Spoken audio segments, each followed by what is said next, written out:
Hola, ¿qué tal? Mi nombre es Carlos Granados y a continuación les estaré presentando mi trabajo de grado TEGA para la Universidad de los Andes en la Escuela de Arquitectura. El tema lleva por título Sede de la Orquesta Sinfónica de Ciudad Guayana como centro icónico de la cultura musical en Puerto Ordaz, Estado Bolívar. Como planteamiento del problema, el tema del proyecto busca zanjar el vacío arquitectónico que ha permanecido por largo tiempo en un sector importante de la ciudad de Puerto Ordaz, enalteciendo su cultura musical y metalúrgica a través del diseño de una nueva sede de la Orquesta Sinfónica a modo de gestar una propuesta de arquitectura icónica en la región que refuerce la imagen urbana de la ciudad y su población, la cual actualmente cuenta con una arquitectura poco extraordinaria y a pesar de ser una ciudad de grandes potencialidades económicas y sociales. Partiendo de lo antes mencionado, la importancia del desarrollo de esta investigación recae en la proyección final de una propuesta arquitectónica de carácter icónica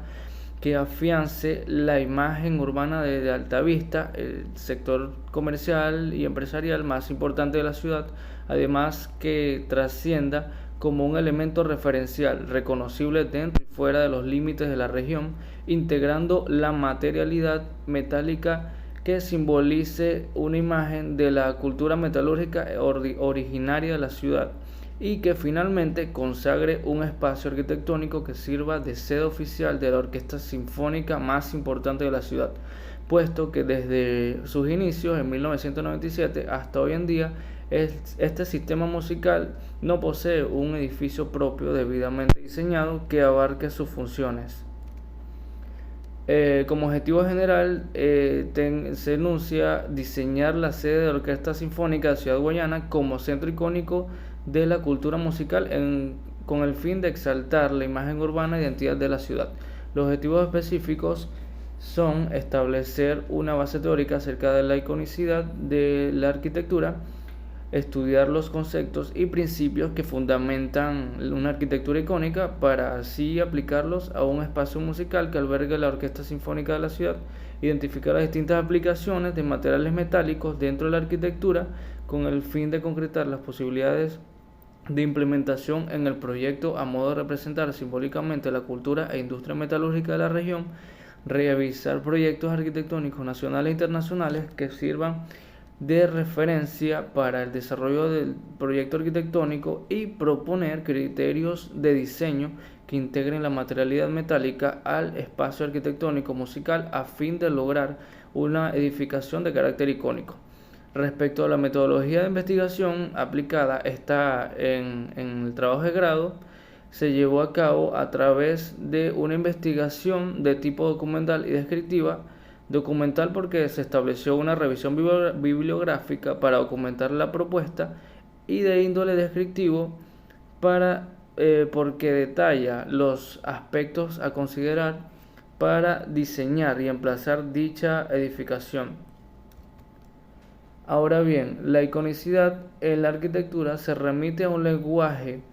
de imágenes que integra el proceso de proyección de arquitectura, desde su inicio mental creativo, dominado por la intuición, pasando por la conceptualización, el cual involucra el pensamiento racional, y finalizando con la concreción técnica o materialización bidimensional y tridimensional de la propuesta arquitectónica. De esta manera, y de acuerdo con Salas, la arquitectura resultante representa una modelación ícono abstracta de la realidad percibida y desarrollada por el proyectista. A lo que respecta a la arquitectura icónica, más allá del paradigma de referencialidad de la imagen de alguna obra arquitectónica con algún objeto, aludiendo a un sentido escultórico y formal que refiere lo icónico. En términos técnicos descriptivos, un edificio adquiere un carácter icónico cuando su diseño es capaz de sobresalir más allá de su entorno, en muchas ocasiones utilizando una materialidad no tradicional y poco común en sus contextos, tal como lo menciona González. Entonces, para este tipo de arquitectura, los arquitectos acuden a formas grandilocuentes, pretenciosas y de un formalismo único. Como afirma Subject, desde el Museo Guggenheim, la forma ya no depende de la función, sino de la imagen. Como características principales se menciona el rol protagónico que desempeña este tipo de arquitectura, que de acuerdo con García y Aguilar, su presencia mediática es fundamental. También corresponde a una arquitectura idiosincrática, según Saera, es decir, que posee un conjunto de rasgos y carácter distintivos de alguna ciudad y su población, e incluso del autor mismo, que por su relevancia y trayectoria como proyectista, sus obras tienden a ser icónicas, reconocidas internacionalmente. Busca alcanzar una relevancia física en su forma y tamaño dentro del contexto urbano, introduciendo el nuevo paradigma de cuanto más extravagante, más impactante, mejor, tal como lo explica Saera. De la influencia en el turismo, donde la arquitectura patrimonial adquiere un sentido icónico dentro de la ciudad. Así lo escribe García, señalando que el fenómeno turístico muestra que el patrimonio edificado es valorizado como objeto de consumo.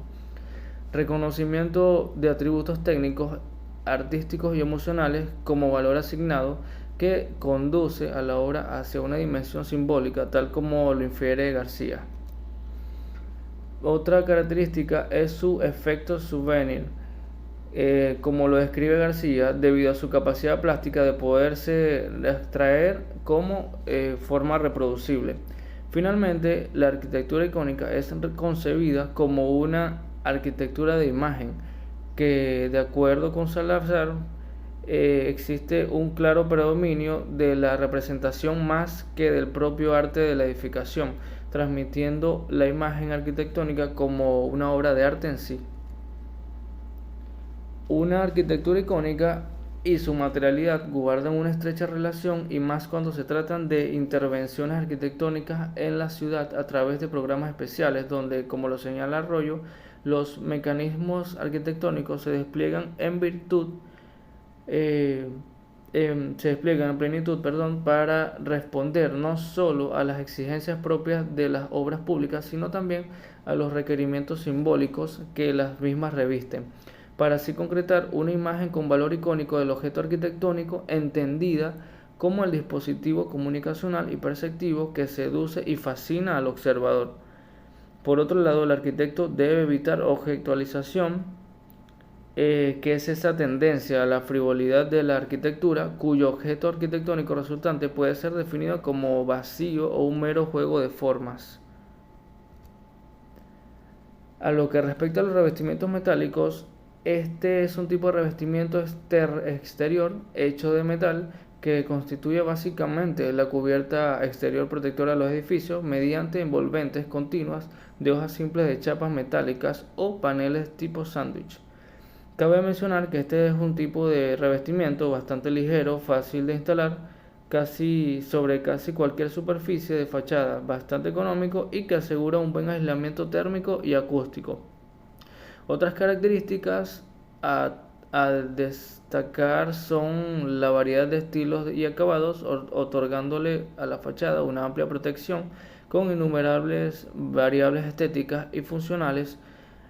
Otra es el poco mantenimiento, puesto que los revestimientos metálicos en fachadas y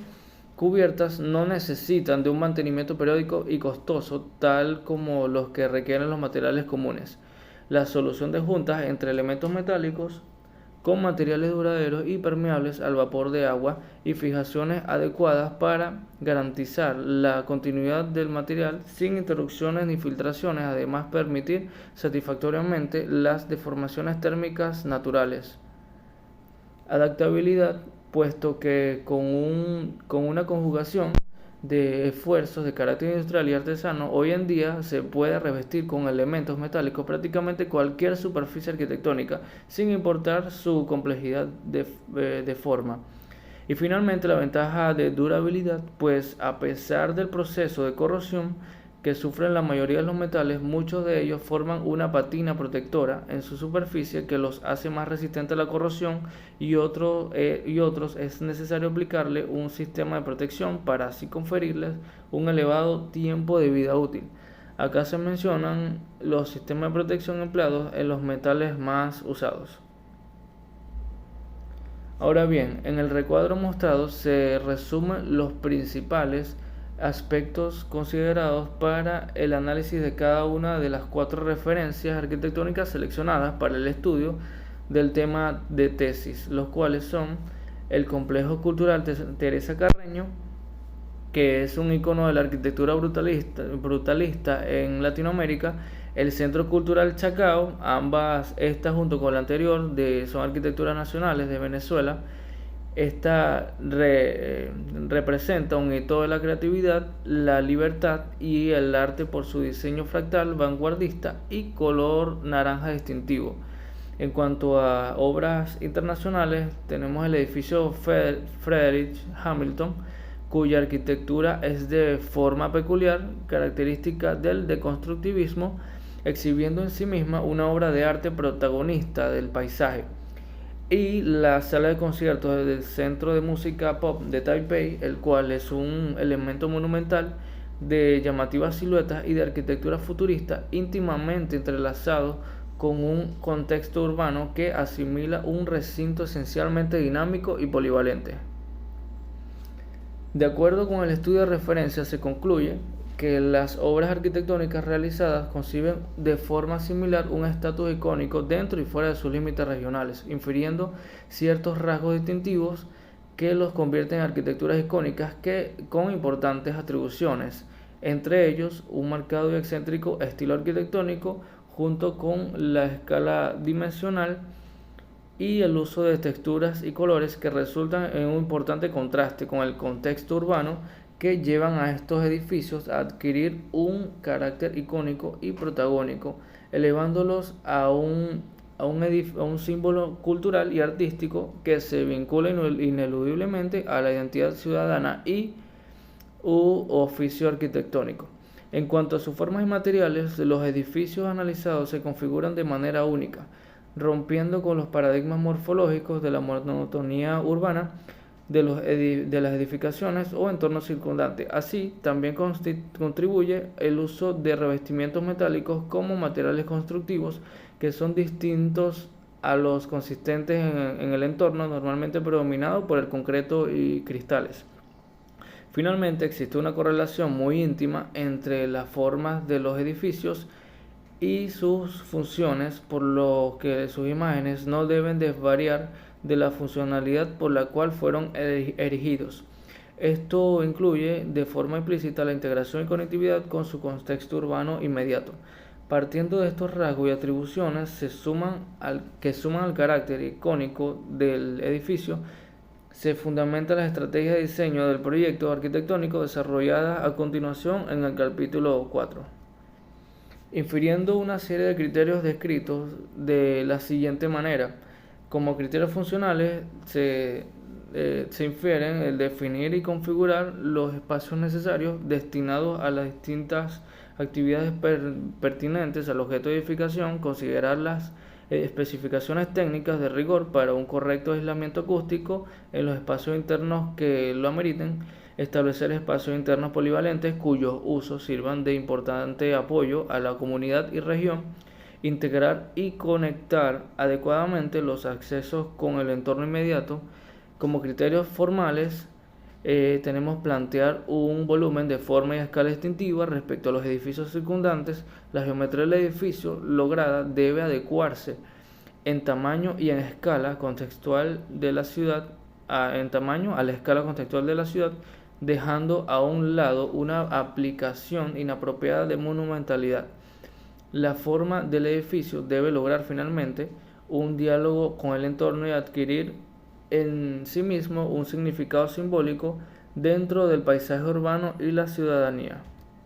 Como criterio estético, la imagen edificatoria debe transmitir un discurso que lo convierta en una imagen mental, reconocible, cargado de significado y que sirva de referente dentro y fuera del contexto urbano. Al emplear un revestimiento metálico como piel externa, el edificio debe procurar una imagen y materialidad ligera y sobresaliente de llamativa silueta. Las fachadas estarán definidas según la dirección del sol, con elementos que permitan emplear juegos de luz natural. El estilo arquitectónico considerado deberá romper con los paradigmas arquitectónicos del contexto urbano. Como criterios constructivos, tenemos que implementar en la medida posible materiales de acabado y constructivos industrializados y no originarios de la zona. Emplear sistemas estructurales adecuados para salvar las grandes luces en el interior de los auditorios y salas. Y como criterios ambientales, la adaptación de la edificación a las condiciones físico-naturales, el aprovechamiento de los recursos naturales tanto para la climatización como para la iluminación de la edificación, promover la interacción del usuario a través de espacios verdes en las áreas adyacentes a la edificación e impulsar paradigmas ambientales de sustentabilidad. Pasando al capítulo 5, referido al lugar seleccionado para emplazar la propuesta, se considera el estudio del contexto etnográfico, el cual resulta ser bastante complejo a causa de la mezcla de culturas y variedad de costumbres citadinas sin un patrón sociocultural originario establecido, surgido a raíz de una explosión demográfica con un rápido aumento de población,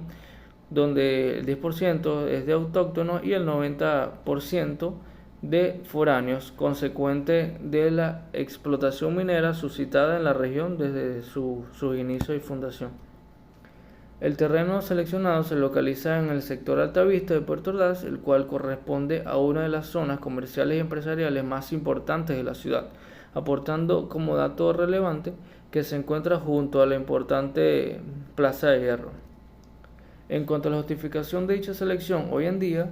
este sector tan significativo contiene escasos referentes de arquitecturas icónicas, por lo que se busca reforzar su imagen urbana y cultural,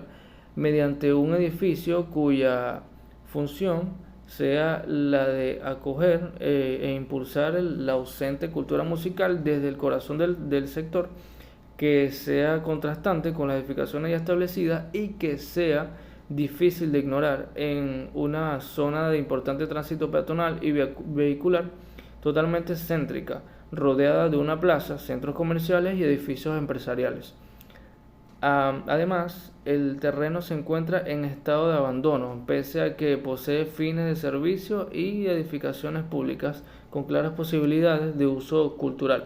Y a lo que respecta a la percepción visual del terreno y sus alrededores, evidentemente, debido a los extensos retiros de las parcelas circundantes, se percibe una clara lejanía de los cuerpos arquitectónicos adyacentes que obedecen a un perfil urbano de escala variable de elevada y baja altura.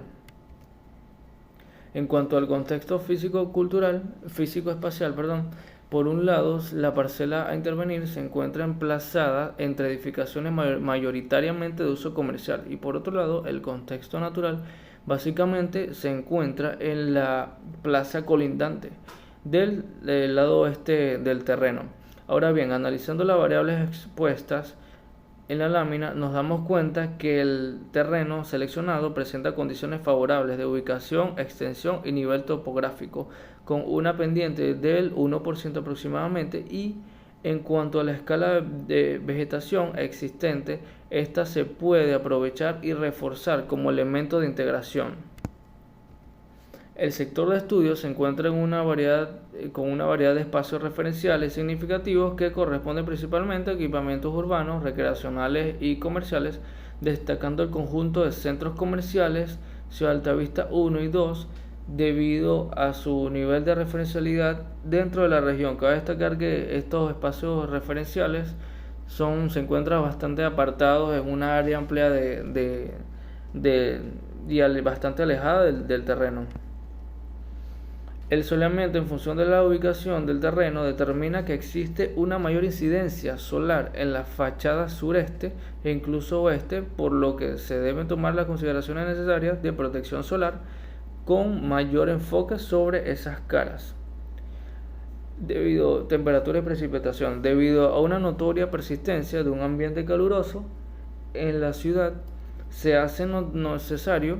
la consideración de una adecuada climatización artificial dentro de la edificación, sin dejar de aprovechar la iluminación natural que aporta el sol. A lo que respecta a las precipitaciones, al ser consecuente durante todo el año con variaciones extremas, implica el uso apropiado del sistema de drenaje. Con el contraste de figura-fondo se distingue la existencia de un evidente predominio de los espacios vacíos en el sector debido a la gran cantidad de estacionamientos, terrenos vacantes y áreas verdes,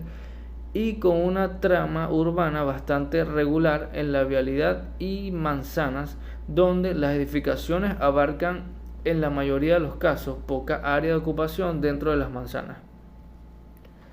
En relación a la accesibilidad, es evidente que el terreno se sitúa en un lugar privilegiado con una franca y efectiva accesibilidad vehicular y peatonal, al estar flanqueada por diversas vías automovilísticas importantes y varias paradas de transporte cercanas. El flujo vehicular está caracterizado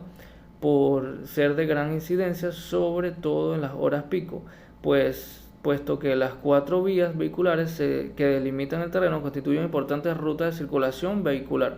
El flujo peatonal en general se puede decir que es bastante activo, en un rango menor del lado oeste, debido a las actividades comerciales y de esparcimiento y transitivas del transporte público que se desarrollan a sus alrededores. A su vez, existen numerosas paradas ubicadas a los lados oeste, norte y este del terreno, evidenciando una gran confluencia de unidades y líneas de transporte a su alrededor. Este análisis permite establecer una accesibilidad vehicular y peatonal factible y práctica del lado de la calle Cachamay que da hacia la plaza adyacente, para aprovechar ese núcleo de transición peatonal y de esa calle como vía de acceso y o servicios.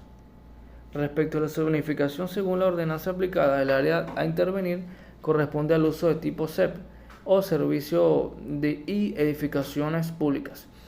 en el cual es posible incorporar la propuesta arquitectónica, pues cumple con la presentación de un servicio público,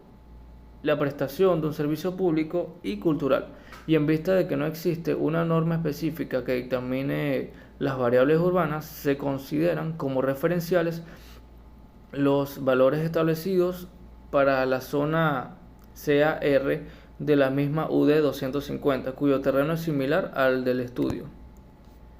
El terreno, al estar enmarcado en una traza ortogonal regular, naturalmente poseerá una geometría afín a la trama urbana establecida. Así, el terreno es de forma rectangular con cantos redondeados, al igual que el resto de las parcelas circundantes. Por otro lado, el terreno planteado cumple a cabalidad con el área mínima aceptada para la construcción de la sala de conciertos, la cual se proyecta por encima de los 8.000 metros cuadrados según el artículo 7, apartado C de la normativa de equipamiento urbano.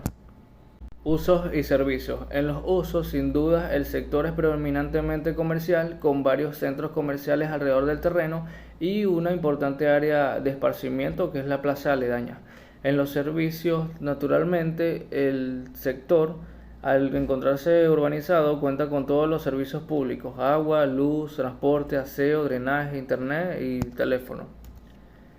En función de las alturas observadas alrededor del terreno, se establece una altura máxima de edificación de entre 3 y 6 niveles para evitar la monumentalidad y crear cierta armonía con las alturas del entorno. Al analizar los perfiles de los edificios adyacentes al área del terreno, es evidente que la ausencia de una textura urbana compacta, pues las edificaciones presentes se muestran de manera muy dispersa y escasa, además de la clara variación de alturas sin ningún tipo de orden jerárquico en sus elevaciones.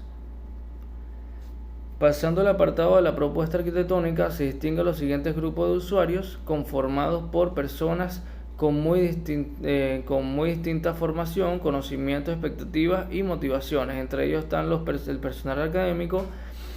personal escenotécnico, el personal administrativo, personal de servicios, personal artístico, los estudiantes de música y espectadores y público en general. Cabe destacar que se fijará para una capacidad aproximada de 1.000 espectadores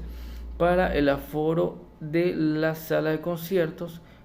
cifra ajustada al manual de la arquitectura Neofer en función del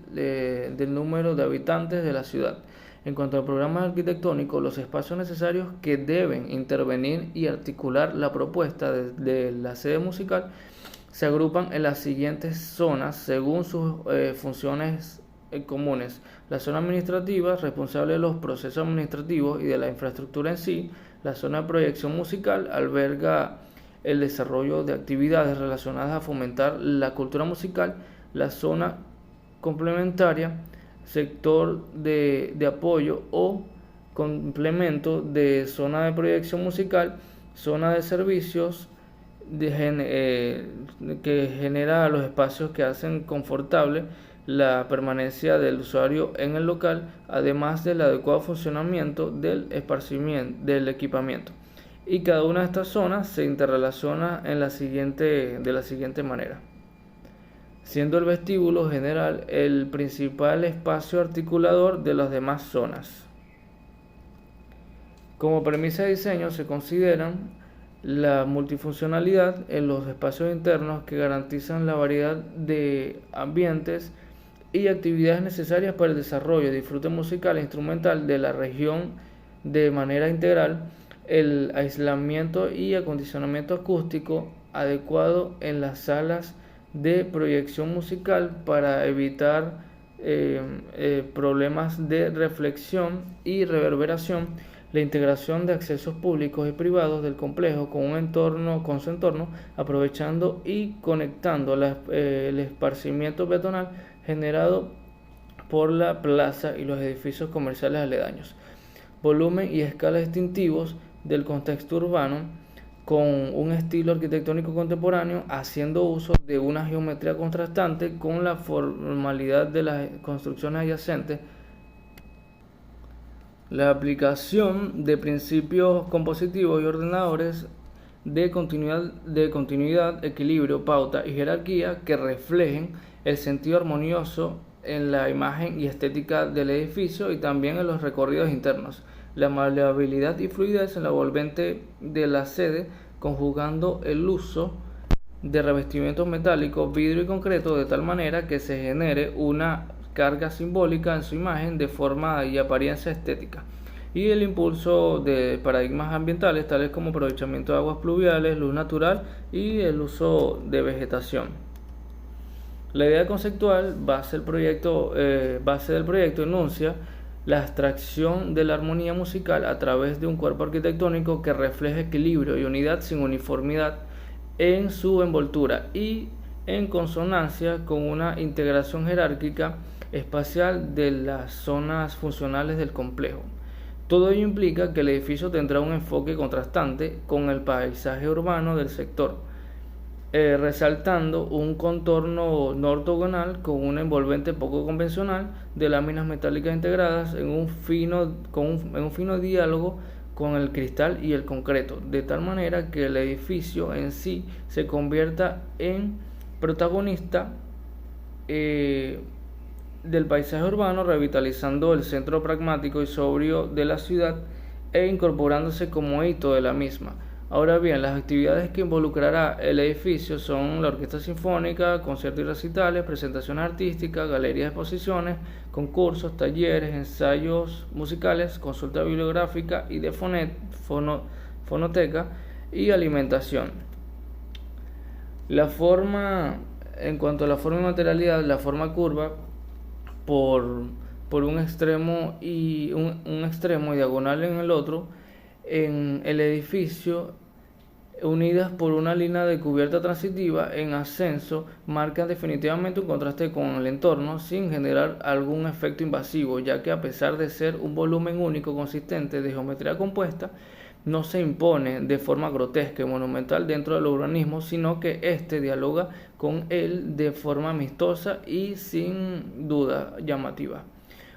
Una franja de piel metálica colorida envuelve de forma continua cada una de las fachadas del edificio, sosteniéndose en su lado más elevado sobre un fundamento de concreto cuya pared evoca la influencia que representa este material como base constructiva del contexto urbano y de la arquitectura en general. Asimismo, estos materiales se complementan de manera equilibrada junto con paños de vidrio que, generando una geometría única, se convierte en una pauta compositiva que además permite visualizar un efecto de levitación de la franja metálica a un extremo del mismo, lo cual también se suma al carácter icónico del edificio. El extenso luminario se emplea como un recurso arquitectónico para iluminar naturalmente el área central del interior del edificio junto con los paños de vidrio de las fachadas, aportando de esta manera una sensación de ligereza, fluidez y permeabilidad tanto en el interior como en el exterior de la obra arquitectónica. Así, los principales elementos estéticos constructivos, el concreto, el vidrio y los paneles metálicos, dialogan con un mismo cuerpo arquitectónico y caracterizan la armonía en alusión a la composición musical de sinfonía. Vale destacar el hecho de que el edificio se levanta en jerarquía hacia un extremo para hacer evidente la disposición funcional de la sala de conciertos de la orquesta sinfónica que alberga en su interior. Finalmente, la propuesta une físicamente el espacio más significativo y cercano con el edificio sede de la orquesta sinfónica a través de un puente peatonal,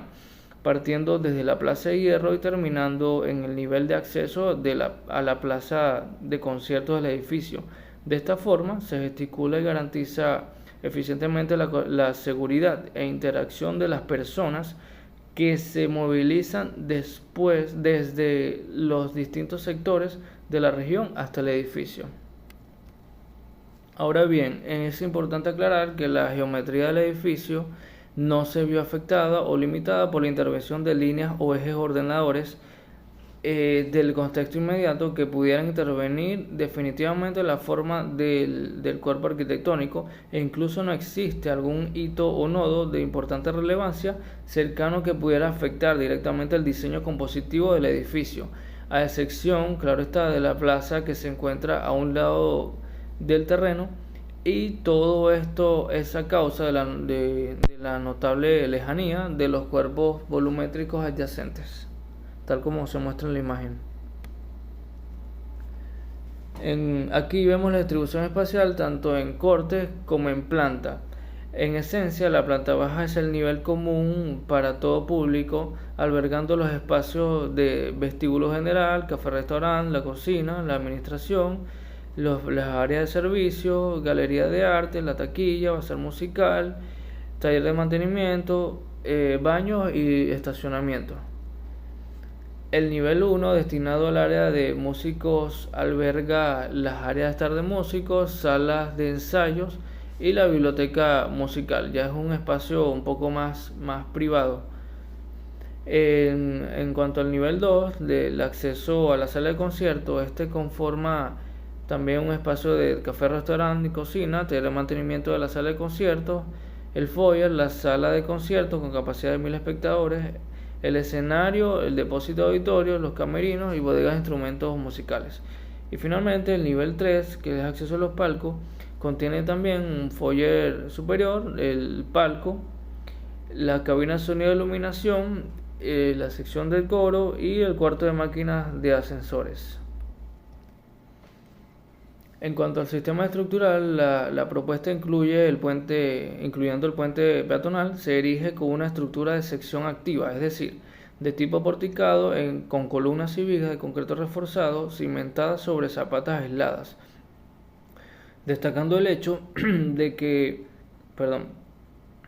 la extensión de cubierta que abarca la sala de conciertos y los espacios laterales contiguos se sostiene mediante una estructura de vector activo conformada por cerchas metálicas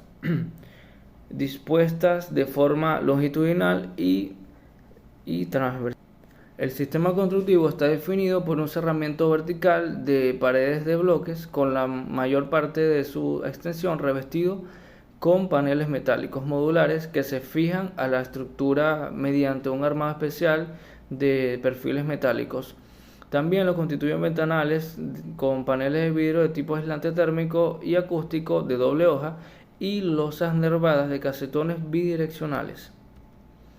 A continuación se muestra una serie de imágenes renders de la propuesta. En el interior se percibe la entrada de luz cenital desde el lucernario hasta el vacío de los entrepisos, a través del vacío de los entrepisos, hasta iluminar la planta baja del edificio. Y para finalizar, Ben Barbelkel enuncia que la verdadera naturaleza de la arquitectura se encuentra en la interacción entre el arquitecto, el objeto y el público. Gracias.